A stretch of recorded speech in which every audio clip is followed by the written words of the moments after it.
বিসমিল্লাহির রহমানির রহিম। আসসালামু আলাইকুম। আজকে আমি নতুন আরেকটা ভিডিও টিউটোরিয়াল শুরু করছি আপনাদের জন্যে। আজকের এই ভিডিও টিউটোরিয়ালটা মূলত হচ্ছে আপনার আ এলএলসি বিষয়ে কিছু পরামর্শ। ঠিক আছে?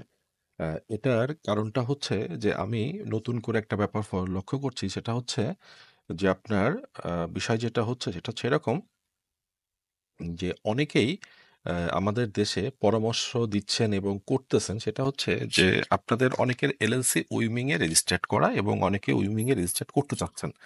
আমি একটা কথা আগেই বলেছি যে অনেক আগেই বলেছি যে উইমিং এ আপনি এলএলসি করলে উইমিং থেকে আপনাকে রিসেলার পারমিটটা পাওয়ার জন্যে তারা ২ টা শর্ত দিয়ে দিচ্ছেন। একটা হচ্ছে আপনার যে আপনাকে প্রিভিয়াস ইয়ারে $১,০০,০০০ এর সেল থাকতে হবে অথবা আপনার উইমিং এ ফিজিক্যাল অফিস থাকতে হবে। তা নাহলে আপনি উইমিং এর রিসেলার পাবেন না। এই ২ টা শর্তের একটা এক্সিস্ট করতে হবে। ঠিক আছে?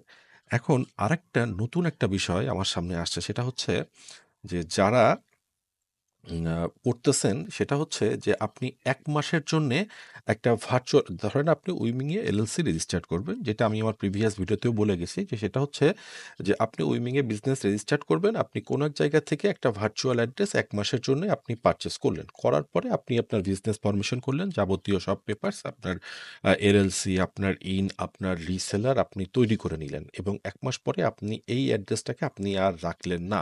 আপনি অ্যাড্রেসটা ডিঅ্যাক্টিভেট করে দিলেন। ১ম বছরে আপনার কোনো সমস্যা হবে না।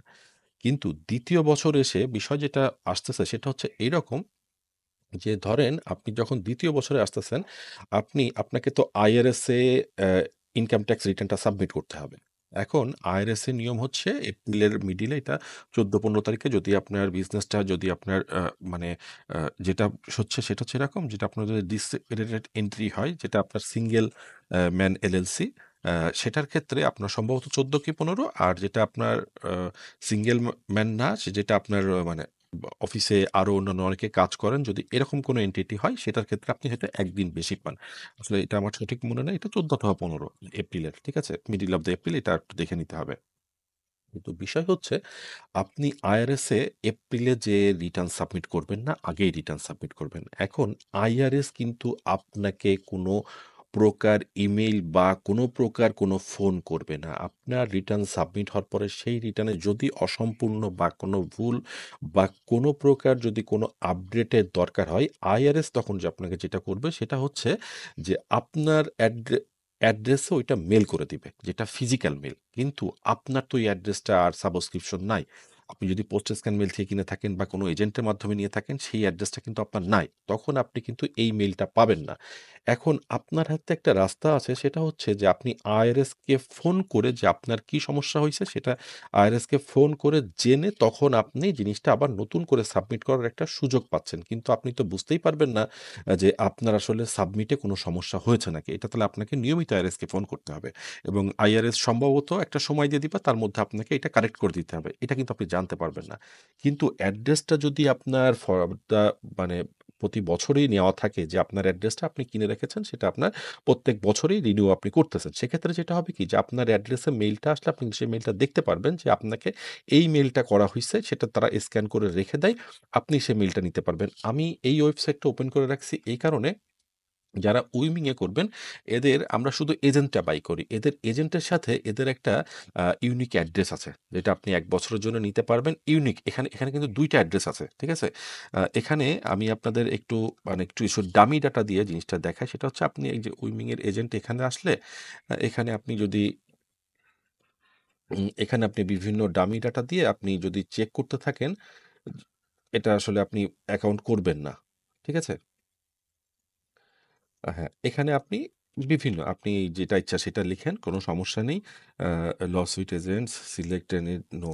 আপনার আ আপনি চেঞ্জ করতেছেন না। আপনি এটা করলেন। আপনার ফার্স্ট নেম আপনি যা ইচ্ছা সেটা বসান। ঠিক আছে? এখানে লাস্ট নেম যেটা ইচ্ছা বসান। ফোন নাম্বার আপনি অনেকগুলো নাম্বার চেপে দিলেন, অসুবিধা নেই।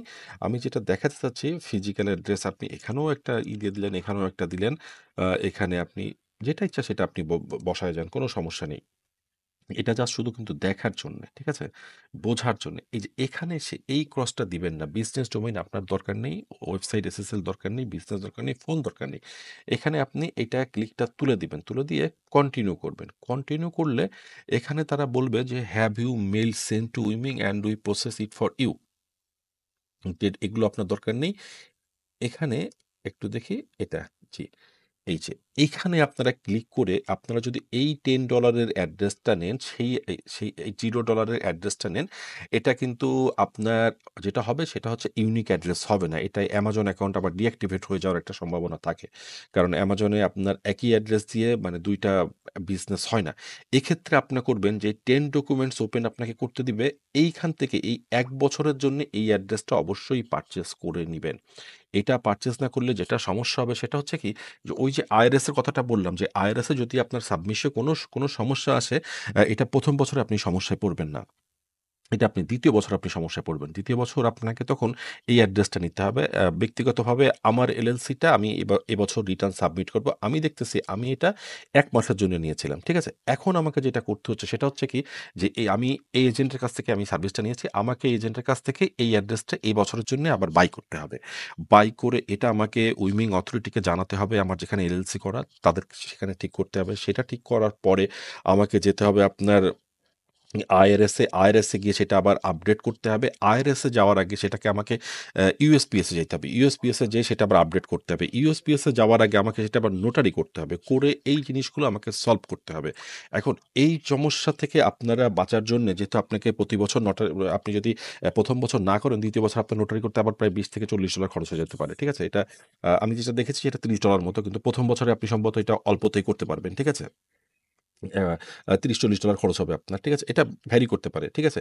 এখন এই জিনিসটা যদি আপনারা না করেন, এটার কিন্তু আপনাদের ইনফেক্ট আপনারা হয়তো সাবমিট করে যাচ্ছেন কিন্তু আপনারা বুঝতেছেন না। আপনাদের প্রত্যেকটা বিজনেসের কিন্তু মানে স্ট্যান্ডিং একটা অবস্থান থাকে। ঠিক আছে? আপনার এটা কিন্তু আস্তে, আস্তে খারাপের দিকে যাবে। আপনি তো ১ম এ বুঝতেছেন না যে আপনার Amazon অ্যাকাউন্ট কেন ডিঅ্যাক্টিভেট হচ্ছে বা আপনার বিজনেস কেন ব্যাড আসতেছে, এটা আপনি বুঝতেছেন না। এই আজকের এই ভিডিওটা আমি শুধু তৈরি করছি আপনাদের জন্যে, যে আপনাদের কারোর যদি এই সমস্যা থাকে তাহলে আপনারা এটা অবশ্যই এখন সলভ করে নেন, যারা গত বছর করেছেন। এটা খুবই ইম্পোর্টেন্ট একটা ভিডিও। যদি আপনার কোনো ভুল না হয়। আর আপনার দেখা গেল যে আপনি যেটা রিটার্ন সাবমিট করছেন সেখানে কোনো ভুল হয়নি। সেখানে যদি ভুল না থাকে দেখা গেল আপনি বিজনেসটা করতে পারতেছেন। কিন্তু সবসময় আপনাকে একটা এর পরের বছর যদি ভুল হয়, আপনাকে কিন্তু এই সমস্যাটায় পড়তে হবে। এই সমস্যাটা থেকে বাঁচার জন্যে আপনারা অবশ্যই এই অ্যাড্রেসটা অবশ্যই আপনাদের যদি উইমিং এলএলসি করা থাকে, এ কারণে আমি উইমিং এজেন্টস দেখাচ্ছি। এদের অ্যাড্রেসটা বাই করতে পারবেন। এটাই আমার কাছে এখন পর্যন্ত চিপেস্ট রেট আমি যেটা পেয়েছি সেটা হচ্ছে এইটাই চিপেস্ট রেট। ঠিক আছে? কিন্তু যদি আপনার অন্য স্টেটে এলএলসি করা থাকে আর আপনি যদি ১ মাসের জন্য ওই অ্যাড্রেস পারচেজ করে থাকেন এবং ডিঅ্যাক্টিভেট করে থাকেন, তাহলে আমি দেখতেছি সামনে আপনার জন্যে একটা বড় রকম বিপদ অপেক্ষা করতেছে। ঠিক আছে? এবং আইআরএস এর ফাইন কিন্তু অনেক বেশি। তারা কিন্তু আমি যতদূর জানি $২৫০০ বা $১০,০০০ এই ধরনের ফাইন করে থাকে। ঠিক আছে? এটার থেকে বাঁচার জন্যে আপনারা অবশ্যই আপনাদের যে ভার্চুয়াল অ্যাড্রেসটা আপনাদের বিজনেস রেজিস্ট্রেশন করা আছে সেটা অবশ্যই রিনিউ করে যাবেন। এটা রিনিউ করার ২য় কোনো বিকল্প নাই। আর বিকল্প একটা আছে, যদি আপনি আইআরএস এর সাথে যদি সবসময় কনট্যাক্ট রেখে আপনার আ যেটা যে আপনার রিটার্নটা ঠিকমতো সাবমিট হয়েছে এটা যদি আপনি এনশিওর হইতে পারেন, সেক্ষেত্রে হয়তোবা সমস্যা হবে না। কিন্তু তা না হলে কিন্তু আপনার এটা নিয়ে আপনি একটা ঝামেলায় পড়ে যাবেন। ঠিক আছে? এটা অবশ্যই মাথায় রাখবেন। আমি আজকে এই টপিকসটা জানানোর জন্য, আর কারোর যদি এই সমস্যা থাকে উনি ব্যক্তিগতভাবে আমার সাথে যোগাযোগ করতে পারেন। তবে এটা একটা ঝামেলাপূর্ণ প্রসেস, এটা ঠিক করে দেওয়া যাবে। তবে এটা অবশ্যই এপ্রিলের আগে এটা যোগাযোগ করতে হবে। কারণ আপনাকে অনেকগুলো কাজ করে তারপরে আপনাকে এটা সলভ করতে হবে। ঠিক আছে? এই সমস্যাটা রাখলে আপনার আস্তে, আস্তে আপনার অ্যাকাউন্ট ডিঅ্যাক্টিভেটেড দিকে চলে যাবে। আপনার মানে যেটা আপনার বিজনেস এলএলসি সেটা আপনার স্ট্যান্ডিং খারাপের দিকে চলে যাবে। এই বিষয়গুলো, ছোট বিষয়গুলো বাংলাদেশে যারা যেসব ভাইরা এই এলএলসি সাপোর্টটা দিচ্ছেন, তারা অনেকেই বলে থাকেন না। যার কারণে অনেক ভাই এই সমস্যাটায় পড়ে যাচ্ছে। আমি এই সমস্যাটা থেকে আপনাদের মানে যে কিভাবে আ মানে সলভ করতে পারেন সেটা নিয়েই আজকের এই ভিডিওতে আমি আলোচনা করলাম। যারা ভুক্তভোগী তারা বুঝতেছেন, যারা নতুন করতেছেন তাদের হয়তো এই জিনিসটা আ মানে মাথায় নাও আসতে পারে। কারণ আপনারা বিভিন্নভাবে প্রতারিত হচ্ছেন। আমি এইটা থেকে আপনাদেরকে মানে রক্ষা করতে চাচ্ছি আরকি। আজকে আর আমি ভিডিওটা দীর্ঘায়িত করতে চাচ্ছি না। আজকের মতো বিদায় নিতে চাচ্ছি। খোদা হাফেজ। ধন্যবাদ।